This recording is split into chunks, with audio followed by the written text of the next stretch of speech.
Pada episode kali ini, kita akan membahas alur cerita dari film Pendekar Laut Timur untuk bagian yang kedua. Dan tidak usah berlama-lama lagi, mari kita mulai ceritanya.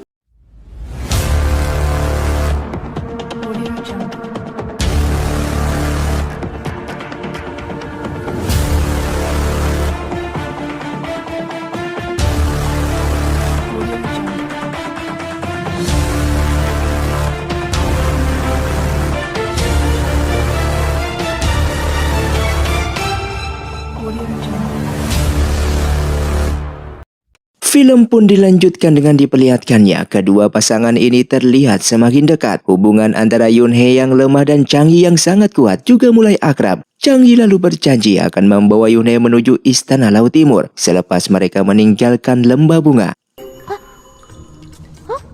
Luo Jin juga terlihat semakin akrab dengan teman barunya ini. Namun kebahagiaan mereka tidak berlangsung lama ketika secara tidak sengaja aksi mereka terlihat oleh seorang murid yang melaporkannya kepada Xiu yang sangat membenci Yunhee. Dengan cepat Xiu pun melaporkan kejadian ini kepada Hawking yang kemudian menyampaikannya kepada Kingsu. Mendengar hal ini, Kingsu segera mengadakan rapat darurat dan memperingatkan keras kepada murid di sana akan ancaman hukuman mati bagi setiap murid yang terlibat hubungan asmara. Ia pun mengeluarkan cermin asmara dengan menyuruh setiap murid dan roh hewan pasangannya untuk memberikan setetes darah mereka yang akan menyatu bila ada perasaan cinta yang menjalin di antara mereka. Tidak dapat menghindar dari cermin abadi, Li Su pun mencoba kabur dari aula itu. Akan tetapi dengan segera Kingsu menyerangnya yang dibalas oleh Li Su hingga membuat Hawking yang melindungi Kingsu terluka. Dikarenakan tidak dapat menemukan cara untuk membebaskan Li Su dari ancaman hukuman mati ini, sehingga ia bersama San Yu pun pergi untuk menghancurkan cermin asmara. Namun sebelum cermin dihancurkan, seketika pintu itu terbuka, yang ternyata itu adalah Hawking bersama lainnya yang telah menunggu mereka berdua. Tidak takut walaupun telah terkepung, Yunhee malah menganjurkan dan mendesak Kingsu agar mengambil darah tahunan Changyi di dalam goa dan mengundang semua murid melihat hasil cermin asmaranya. Ketika dua tetes darah itu diteteskan ke atas cermin, secara ajaib kedua darah milik Yunhee dan Changyi tidak bersatu. Bahkan di sini Li Su pun datang ke sana, sehingga Li Su bersama San Yu pun meneteskan darah ke atas cermin asmara yang membuat keajaiban kembali terjadi dan darah itu tidak bersatu. Xiu yang tidak percaya hal ini lalu memaki Yunhee. Akibatnya Yunhee pun menganjurkan pada Kingsu agar memeriksa hubungan antara Xiu dengan Hawking. Tapi secara tiba-tiba Xiu malah menyerang Yunhee yang membuat cermin asmara itu pecah. Tidak putus asa, Yunhee pun mengambil sepotong cermin itu lalu meminta Xiu dan Hawking menggunakan cermin asmara ini. Ketika darah mereka diletakkan di atas cermin asmara, terlihat kedua tetes darah tersebut secara mengejutkan bersatu. Terbuktilah bahwa Xiu selama ini menaruh hati kepada Hawking secara diam-diam, sehingga Kingsu menyuruh para murid untuk menangkap dan memenjarakan Xiu sebelum hukuman matinya dilaksanakan, serta mengurung Hawking karena telah membuat murid lain jatuh hati kepadanya. Di dalam perjalanannya ke penjara, Kingsu pun menghampiri Xiu secara diam-diam. Ia pun mengatakan demi membela peraturan terpaksa ia menjatuhkan hukuman. Namun ia akan memohon kepada sang ketua untuk meringankan hukuman Xiu menjadi hanya diasingkan. Di dalam penjara, Xiu yang telah diasingkan dan tidak dapat bertemu dengan Hawking lagi mengamuk dan melumpuhkan penjaga di sana. Ia pun merobos keluar untuk mencari dan membunuh Yunhee. Bersamaan dengan itu, Yunhee pun mengunjungi Hawking yang juga telah dikurung di dalam segel untuk memberitahukan kekesalannya tersebut. Tiba-tiba Xiu pun muncul di sana dan menyerang Yunhee. Namun Hawking yang melihat hal itu langsung marah kepada Xiu hingga membunuhnya. Di sini terlihat jati diri Xiu yang merupakan seekor ular penjaga Hawking yang sedari kecil telah menemaninya. Walau berhadapan dengan kenyataan eratnya hubungan mereka, namun tidak tampak raut kesedihan di wajah Hawking setelah menghabisi hewan penjaganya sendiri.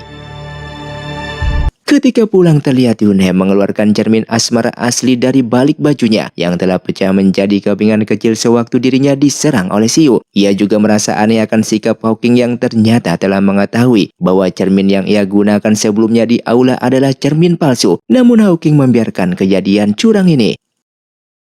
Dan di malam itu keempat murid lembah bunga kembali berkumpul untuk membahas tentang rencana mereka kabur dengan mencuri penawar racun es sang ketua. Yunhei pun menjelaskan ada segel kuat bernama segel 10 arah. Segel ini mampu memenjarakan bahkan dewa sekalipun. Segel inilah yang melindungi lembah bunga hingga semua murid tidak dapat keluar masuk seenaknya. Dan segel inilah yang juga menyegel makhluk abadi yaitu burung Phoenix. Diceritakan di masa lalu, Phoenix ini lepas dari alam dewa dan membuat kekacauan di alam manusia. Saat itu ketua lembah bunga terdahulu bersama para tetua lainnya menggunakan segel 10 arah dan nyawanya sendiri untuk mengurung Phoenix tersebut. Saat ini Yunhei berencana untuk mencari lokasi di mana segel tersebut berada, lalu melepaskan Phoenix tersebut. Dan setelah itu mereka pun akan menyusup kabur dari sana. Namun sebelumnya mereka butuh penawar racun es yang disimpan dalam kamar pribadi sang ketua Changlan yang sangat dijaga ketat agar tubuh mereka tidak tersiksa racun es terlebih dahulu. Karena itu mereka butuh pengalih perhatian agar para pengawal meninggalkan posnya. Di malam itu, demi membantu melancarkan rencana mereka, Li Su pun bertindak seorang diri menjelajahi seluruh lembah bunga untuk mencari lokasi ke-10 segel tersebut. Ia pada akhirnya menemukan lokasi ke-10 segel tersebut. Tapi Yao Qing yang telah mengetahui sesuatu yang tidak beres segera melaporkannya kepada King Su. Ternyata di pagi itu Hao Qing mengirimkan pesan palsu pada San Yu dan Li Su untuk bertemu di muka goa. Di sana King Su yang menyamar sebagai San Yu pada akhirnya mengetahui asmara terlarang antara San Yu dan Li Su. Yunhei kemudian diundang. Hao Qing datang ke aula untuk menyaksikan sepasang murid yang akan dihukum karena melanggar aturan utama lembah bunga. Setibanya di dalam aula, Yunhei menganjurkan agar Hao Qing tidak tergesa-gesa memutuskan hukuman pada mereka dan meminta untuk menunggu ketua mereka pulang ke lembah ini. Namun Hao Qing dengan keras menolak keinginan Yunhei sehingga ia ingin dirinya sendiri yang akan menghancurkan inti kekuatan spiritual mereka dan mengusir mereka pergi dari lembah bunga di saat itu juga. Tidak memiliki pilihan, San Yu pun pada akhirnya memilih melawan dan menyerang Hao Qing. Sadar mereka yang tidak mungkin menang melawan seluruh murid lembah bunga. Secara tiba-tiba Li Su pun mengancam akan menghancurkan lembah bunga ini dengan mengorbankan kekuatan spiritual miliknya dan juga nyawanya untuk membuka ke-10 segel arah untuk membangkitkan kembali burung Phoenix yang telah terkurung selama 10.000 tahun. Dan dalam sekejap Phoenix yang terbebas itu mengempaskan seluruh murid lembah bunga di sana. Phoenix yang dalam wujud manusianya bernama King Ji ini berhasil membuat Hao Qing terdesak. Hingga sang ketua Changlan pun harus mengeluarkan serangan untuk membantu.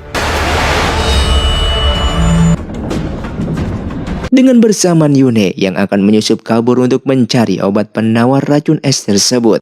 Terlihat seluruh murid lembah bunga serta ketua Changlan berusaha menyerang Phoenix secara bersama-sama untuk menyegelnya, tapi usaha mereka sia-sia. Setelah itu secara mengejutkan ternyata King Ji mengenali Li Su. Di sini Li Su meminta maaf karena ia sangat terlambat untuk membebaskan King Ji dari segel 10 arah. Dan dalam satu hembusan nafas King Ji pun mampu menyelamatkan Li Su yang sekarat tersebut. Sementara San Yu yang mengerti bahwa ia telah dimanfaatkan Li Su demi menemukan dan membebaskan Phoenix di lembah bunga menjadi sangatlah kecewa. Ia pun segera memutuskan hubungan spiritual mereka dengan mengembalikan esensi kekuatan spiritual pada Li Su. Merasa semakin terdesak, King Su mencuri kesempatan dengan melepaskan serangan. Namun serangan itu justru mengenai Li Su yang mencoba untuk melindungi San Yu. Sementara Yunhei yang masuk ke kamar ketua Changlan berhasil menemukan penawar yang disembunyikan oleh sang ketua. Xiao Xing yang bertemu mereka menanyakan apa yang telah terjadi pada Yunhei. Tapi Yunhei segera memberikan beberapa butir penawar dan menasehati agar Xiao Xing meninggalkan lembah bunga ini. Kemudian Yunhei pun menyuruh Luo Jin agar segera pergi meninggalkan lembah bunga dengan membawa dan melindungi sekotak penawar yang baru mereka dapatkan. Sementara ia sendiri akan membebaskan Chang Yi dari dalam goa. Setelah itu Yunhei yang mencoba menyelamatkan Chang Yi kabur dari goa malah terhisap masuk ke dalam sisa-sisa segel 10 arah. Sedangkan di luar, dalam detik-detik terakhirnya Li Su memohon King Ji untuk membawa San Yu meninggalkan lembah bunga agar ia bisa menebus budi baik yang telah San Yu berikan selama ini. Setelah kepergian Phoenix dari sana, sang ketua Changlan segera mengerahkan seluruh murid lembah bunga untuk melacak dan mencari keberadaan San Yu dan Yunhei yang telah menghilang. Bahkan seluruh kelompok Yunhe terlihat sedang disiksa di dalam goa. Salah satunya adalah Xiao Xing yang ditawan tidak kabur dan diinterogasi akan keberadaan Yunhe. Tapi di sini Xiao Xing dengan jujur mengatakan di hadapan mereka semua bahwa dirinya benar-benar tidak mengetahui keberadaan Yunhe saat ini. Kemudian Hawking yang muncul di sana menyelamatkan Xiao Xing dari siksaan dan memberikannya obat. Ia kemudian meminta Xiao Xing untuk membantunya menyadarkan Yunhe yang terlena oleh bujuk rayu dari Changi. Sementara Yunhe dan Changi yang terhisap segel 10 arah saat ini berada dan terkurung di dalam segel tersebut. Bahkan Yunhe mengobati luka Changi hingga sembuh. Dan seketika itu mereka pun bertemu dengan roh jelmaan sifat buruk Kingji yang tidak dapat meninggalkan perairan di sana. Jelmaan sifat buruk Kingji itu mengaku jika ia jatuh cinta kepada sang ketua lembah bunga terdahulu hingga ia terjebak di 10 arah ini. Dalam kilas baliknya diceritakan, setelah ayah Lisu yang merupakan raja kucing dieksekusi mati oleh para murid lembah bunga dan meninggalkan bayi kucingnya yang masih kecil, Kingji datang menyelamatkan bayi kucing ini yang bernama Lisu dan hendak membawanya pergi. Di saat itulah Ruochu secara tidak sengaja bertemu dengan Kingji dan melepaskan serangan yang hampir melukai bayi kucing tersebut. Ruochu yang kagum melihat kebaikan burung api abadi dalam melindungi seekor bayi kucing lemah, lalu memutuskan berkenalan dan setelah itu mereka pun sering menjalani hari-harinya bersama. Cinta itu pun tumbuh bersemi hingga Ruochu memutuskan untuk meninggalkan jabatan ketua lembah bunga dan mengasingkan diri hidup bersama dengan Kingji. Takut nama guru spiritual tercemar di kalangan manusia, para guru spiritual dari seluruh daratan berkumpul setelah melacak keberadaan mereka berdua. Namun dengan mudahnya semua tetua itu dikalahkan dan hampir terbunuh kalau Ruochu tidak melarangnya. Yang pada akhirnya Ruochu pun memiliki ide untuk mengurung diri mereka dalam sebuah segel kuat agar para guru spiritual dan manusia tidak terancam akan kehadiran mereka berdua. Yang pada akhirnya 9 guru spiritual pun datang dan Kingji dengan rela masuk ke dalam segel terlebih dahulu untuk menunggu Ruochu yang ikut merapal segel 10 arah tersebut. Akan tetapi dalam penantiannya menunggu ternyata Ruochu tidak muncul ke sana. Hari bulan tahun berlalu, rasa rindu berubah menjadi khawatir dan pada akhirnya menjadi benci. Setelah menemukan kenyataan bahwa Ruochu tewas akibat luka, seketika itu Yunhe pun menghibur dan menenangkan jelmaan sifat jahat Kingji tersebut yang membuka jalan mereka keluar dari segel ini. Sebagai bukti cintanya, Changi memberikan mutiara duyung pada Yunhe sebelum mereka terjun ke pusaran air tersebut. Yang pada akhirnya mereka pun kembali tertangkap karena pusaran air yang membuat mereka hilang kesadaran itu berakhir di kolam halaman belakang kediaman sang ketua Changlan. Tanpa butuh waktu yang lama, Yunhe pun kembali disidang di dalam aula akibat pembangkangannya tersebut. Dalam pembelaannya, Yunhe mengatakan bahwa dirinya menjalankan tugas atas sang ratu, yaitu sedang berusaha untuk melindungi siluman duyung yang diharapkan menjadi peliharaan sang ratu peri. Ia pun berharap ratu peri tidak akan menyalahkan lembah bunga, dikarenakan tidak bisa menjaga makhluk duyung yang dia harapkan. Akan tetapi seluruh tetua lembah bunga tidak mempercayai perkataan Yunhe. Tapi Changi juga muncul di sana dengan mengatakan bahwa Yunhe adalah benar melindunginya, sehingga sang ketua Changlan pada akhirnya memutuskan untuk membatalkan hukuman tersebut karena melihat keberhasilan Yunhe yang membuat siluman duyung ini dapat berbicara di hadapannya. Namun berkedok bangga akan keberhasilan ini, sang ketua Changlan seketika memanggil Yunhe untuk mendekat ke hadapannya, yang ternyata menyalurkan racun es tingkat tertinggi ke dalam tubuh Yunhe tersebut. Di saat ia pulang, terlihat Lojin yang melihat keadaan Yunhe yang terluka parah mengeluarkan obat penawar agar bisa meredakan sakit yang dialami Yunhe ini. Akan tetapi hasilnya nihil karena obat yang dicuri mereka bukanlah penawar yang mereka harapkan.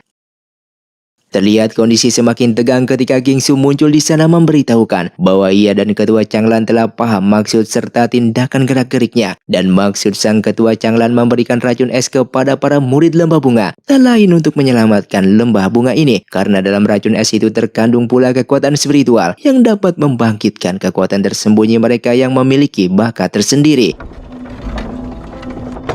Terlihat ketua Changlan dan Kingsu lalu menuju kediaman Hawking untuk menjenguk putranya ini yang sedang terluka. Sang ayah pun memberitahukan ronde pertama telah dimenangkan oleh Yunhe, di mana Yunhe dapat membuat Changi berbicara. Sehingga pada ronde kedua ini sang ratu meminta ekor Changi dan sang ayah berharap Hawking dapat memenangkan ronde kedua tersebut.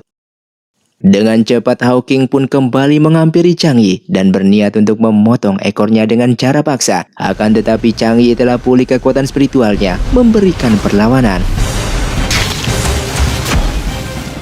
Tak mampu mengalahkan Chang'e, Hawking menjelaskan bahwa saat ini Yunhe dalam pengaruh racun es ketua Changlan, di mana apabila dalam 3 hari Yunhe tidak mendapatkan penawar, maka Yunhe akan tewas. Akan tetapi bila Chang'e bersedia menyerahkan ekor duyungnya, maka Hawking menjamin akan menyelamatkan Yunhe. Keesokan harinya Xiao Xing pun datang dan memperingatkan Chang'e agar tidak mempercayai perkataan Hawking. Akibatnya Xiao Xing pun dibawa pergi dari sana secara paksa dan Chang'e pun menolak memberikan ekornya. Setelah itu ayah Chang'e menghampiri Chang'e dalam mimpinya, memperingatkan jika ia tidak dapat menginjakkan kaki kembali ke istana Laut Timur apabila ia memotong ekornya sendiri demi seorang wanita. Dan tepat di sore hari itu juga, Hawking kembali membawa Chang'e keluar dari goa menuju rumah Yunhe dari sana. Kemudian Hawking memperlihatkan Yunhe yang telah menjadi buta dan hidupnya tidak akan lama lagi. Yang pada akhirnya Chang'e memutuskan untuk memotong ekornya tersebut untuk mendapatkan obat penawar di tangan Hawking.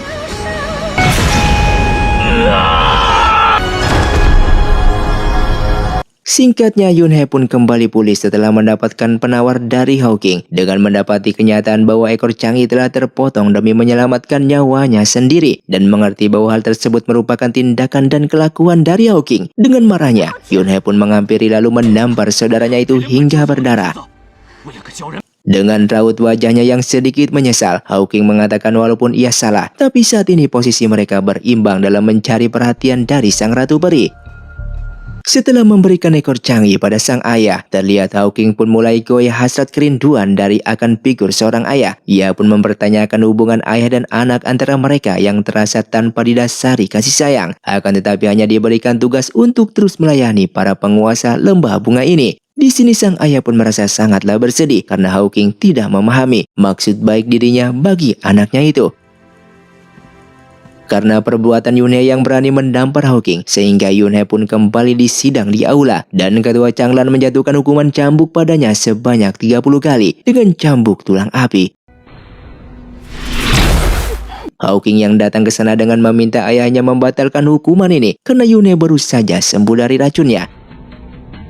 Dengan sedih dan marah, Hawking pun mulai mencabuk Yunhe sambil pikirannya kembali ke masa lampau. Dengan melalui kelas balik masa kecil Hawking, ia teringat bertemu Yunhe pertama kalinya di aula lembah bunga. Saat itu Kingsu mengantar seorang gadis kecil ke dalam dan ia diberitahukan sang ayah untuk menganggap gadis kecil bernama Yunhe itu sebagai adiknya. Karena Hawking terus meminta sosok adik kepada sang ayah. Hawking ketika itu sangatlah senang dan mereka semakin akrab karena Yunhe juga menyayangi Huahua yang merupakan musang kecil kesayangan Hawking.